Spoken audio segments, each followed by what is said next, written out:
வணக்கம். இன்றைய முக்கிய செய்திகள். சட்டமன்ற உறுப்பினர்களுக்கான புத்தாக்க பயிற்சி முகாமை முதலமைச்சர் விஜய் அவர்கள் தொடங்கி வைத்தார். 10ஆம் வகுப்பு பொதுத் தேர்வு விடைத்தாளின் நகலை இன்று முதல் இணையதளத்தில் பதிவிறக்கம் செய்யலாம் என்று அரசு தேர்வுகள் இயக்கம் தெரிவித்துள்ளது. நாடு முழுவதும் டெலிகிராம் செயலியை பயன்படுத்த தற்காலிக தடை விதிக்கப்பட்டுள்ளது. தேசிய தேர்வு முகமையானது நீட் தேர்வு மோசடிகள் குறித்து புகார் அளிக்க மேற்கண்ட இந்த புதிய இணையதளத்தை வெளியிட்டுள்ளது.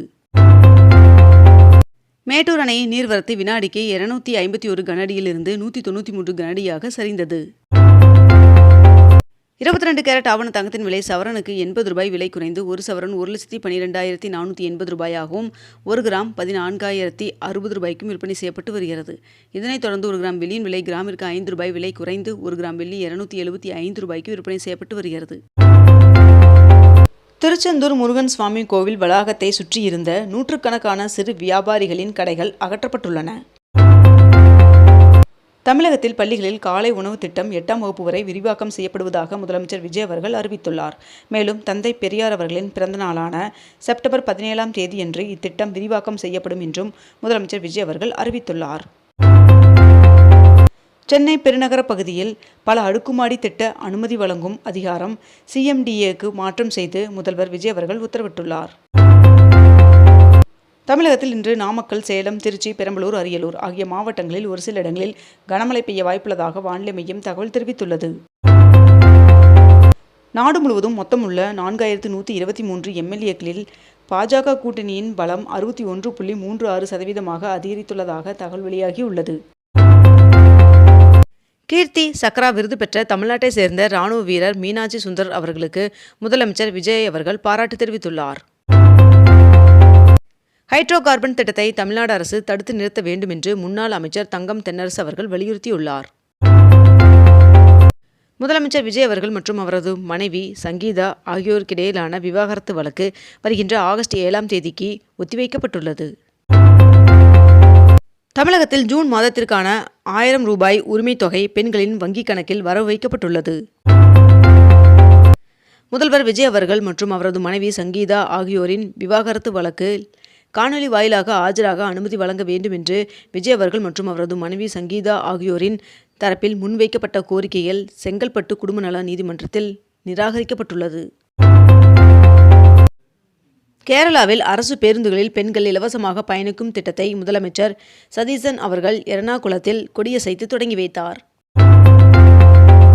கடந்த 2 வாரங்களில் 15,710 மெட்ரிக் டன் கட்டிடம் மற்றும் இடிபாடு கழிவுகள் அகற்றப்பட்டுள்ளதாக சென்னை மாநகராட்சி தெரிவித்துள்ளது. தமிழ்நாடு பிரீமியம் லீக் கிரிக்கெட் தொடரில் தக்கவைக்கப்பட்டுள்ள மற்றும் விடுவிக்கப்பட்டுள்ள வீரர்களின் பட்டியல் வெளியிடப்பட்டுள்ளது. தமிழகத்தில் ஜூன் 20ஆம் தேதி வரை மழை தொடரும் என்று வானிலை மையம் தகவல் தெரிவித்துள்ளது. தமிழகத்தில் சட்டப்பேரவை கூட்டத்தொடர் வருகின்ற 18ஆம் தேதி கூட உள்ள நிலையில் திமுக MLAக்கள் கூட்டம் வருகின்ற 17ஆம் தேதி கூடுகிறது.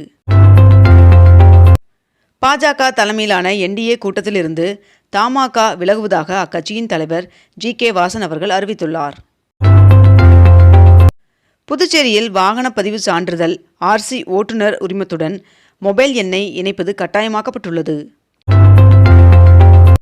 மதுராங்கத்தில் நேற்று தாவேகாவில் மாற்றுக் கட்சியின் 25,000 பேர் இணையும் விழா நடைபெற்றது. வாகனங்களில் 100% எத்தனால் எரிபொருள் பயன்பாட்டை சட்டப்பூர்வமாக்குவதற்கான விதிமுறைகள் அடங்கிய கோப்பில் ஒன்றிய போக்குவரத்து துறை அமைச்சர் நிதின் கட்கரி அவர்கள் அதிகாரப்பூர்வமாக கையெழுத்திட்டுள்ளார். இராணுவ தலைமை தளபதியாக லெப்டினன்ட் ஜெனரல் தீரஜ் அவர்கள் நியமனம் செய்யப்பட்டுள்ளார். மறுசீரமைக்கப்பட்ட உதான் திட்டத்தின் கீழ் இந்தியாவில் 100 புதிய விமான நிலையங்கள் அமைக்கப்பட உள்ளதாக தெரிவிக்கப்பட்டுள்ளது. அசாமில் சட்டவிரோத அகதிகள் ஆதார் அட்டை பெறுவதை தடுக்க 18 வயதிற்கு மேற்பட்டோருக்கு புதிதாக ஆதார் அட்டை வழங்குவதை நிறுத்த அம்மாநில அமைச்சரவை கூட்டத்தில் முடிவு செய்துள்ளது. அதிமுகவின் கொள்கை பரப்பு துணை செயலாளரான நடிகை கௌதமி அவர்கள் அக்கட்சியின் அடிப்படை உறுப்பினர் உள்ளிட்ட அனைத்து பொறுப்பிலிருந்தும் விலகுவதாக அதிரடியாக அறிவித்துள்ளார். அரசு கலை மற்றும் அறிவியல் கல்லூரிகளில் 2ஆம் கட்ட கலந்தாய்வு நடைபெற்று வரும் நிலையில் இதுவரை 40%க்கும் அதிகமான இடங்கள் நிரம்பியுள்ளதாக தகவல் வெளியாகியுள்ளது. புதுச்சேரியில் மினி லாரி வாடகை கட்டணம் 15% வரை உயர்த்தப்பட்டுள்ளதாக தகவல் வெளியாகியுள்ளது. பழனி, சமயபுரம் உள்ளிட்ட நாடு முழுவதும் 214 கோவில்களுக்கு அறங்காவலர் குழு நியமனத்திற்கான அறிவிப்பு வெளியிடப்பட்டுள்ளது. சென்னை மாவட்டத்தில் பிற்படுத்தப்பட்டோர், மிக பிற்படுத்தப்பட்டோர் மற்றும் சிறுபான்மையினர் மாணவர்கள் மற்றும் மாணவியர்கள் விடுதிகளில் தங்கி பயில விண்ணப்பங்கள் வரவேற்கப்படுகின்றன என்று சென்னை மாவட்ட ஆட்சியர் தெரிவித்துள்ளார். தமிழ்நாட்டில் காலியாக உள்ள 5 சட்டமன்ற தொகுதிகளுக்கு இடைத்தேர்தல் நடத்துவதற்கான பணிகளை தொடங்க மாவட்ட தேர்தல் அதிகாரிகளுக்கு மாநில தலைமை தேர்தல் அதிகாரி அர்ச்சனா பட்நாயக் அவர்கள் அறிவுறுத்தியுள்ளார். தமிழக கோவில்களில் விற்கப்படும் பூஜை உள்ளிட்ட பொருட்களுக்கு விலைப்பட்டியல் வைப்பது கட்டாயம் என்று இந்து சமய அறநிலைத்துறை அமைச்சர் ரமேஷ் அவர்கள் உத்தரவிட்டுள்ளார். தமிழ்நாடு டாக்டர் ஜெ. ஜெயலலிதா மீன்வள பல்கலைக்கழகத்தின் 2026-27 கல்வியாண்டு இளநிலை படிப்பிற்கான விண்ணப்பிப்பதற்கான கால அவகாசம் ஜூன் 23ஆம் தேதி வரை நீட்டிக்கப்பட்டுள்ளது. நடிகர் ரஜினிகாந்த் அவர்களின் பெயர் மற்றும் புகைப்படத்தை எந்த அரசியல் கட்சிக்கும் இயக்கத்திற்கும் ஆதரவாக பயன்படுத்தக்கூடாது என்று அறிவிக்கப்பட்டுள்ளது. தமிழகத்தில் மின் பற்றாக்குறை இல்லை என்றும் தொழில்நுட்ப கோளாறுகளே மின்வெட்டிற்கு காரணம் என்றும் மின்வாரிய தலைவர் ராதாகிருஷ்ணன் அவர்கள் தெரிவித்துள்ளார். திருச்சியில் உள்ள 10 அம்மா உணவகங்களை புனரமைக்க மாநகராட்சி 67 லட்சம் ரூபாய் நிதி ஒதுக்கியுள்ளது. கேந்திரிய வித்யாலயா பள்ளிகளில் 2026-27 கல்வியாண்டு முதல் 6 மற்றும் 9ஆம் வகுப்புகளில் குறைந்தபட்சம் ஒரு பிரிவிலாவது சமஸ்கிருத மொழி கற்பிக்கப்படுவது கட்டாயம் என்று அறிவிக்கப்பட்டுள்ளது. அரக்கோணத்தில் நடைபெறும் விரிவாக்க பணியின் காரணமாக இந்த மாதம் 26 மற்றும் 28 ஆகிய தேதிகளில் சென்னை சென்ட்ரல், திருப்பதி ரயில் உட்பட 8 ரயில்கள் ரத்து செய்யப்பட்டுள்ளதாக தெற்கு ரயில்வே தெரிவித்துள்ளது.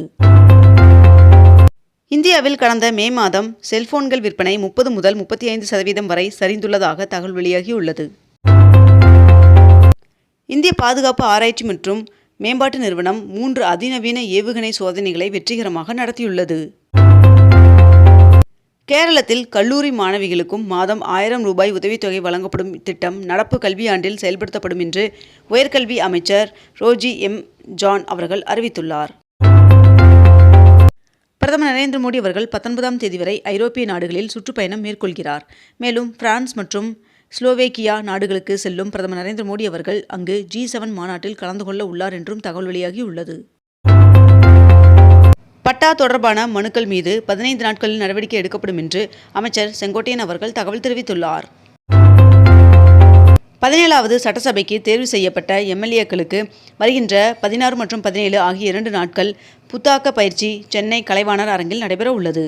மேலும் முதல்வர் விஜய் அவர்கள் இப்பயிற்சியை துவங்கி வைக்க உள்ளார். இத்துடன் இன்றைய தலைப்புச் செய்திகள் நிறைவடைந்தன. மேலும் இதுபோன்ற அண்மை தகவல்களை உடனுக்குடன் தெரிந்து கொள்ள அக்னிபூ சேனலை சப்ஸ்கிரைப் செய்து கொண்டு தொடர்ந்து இணைந்திருங்கள். நன்றி, வணக்கம்.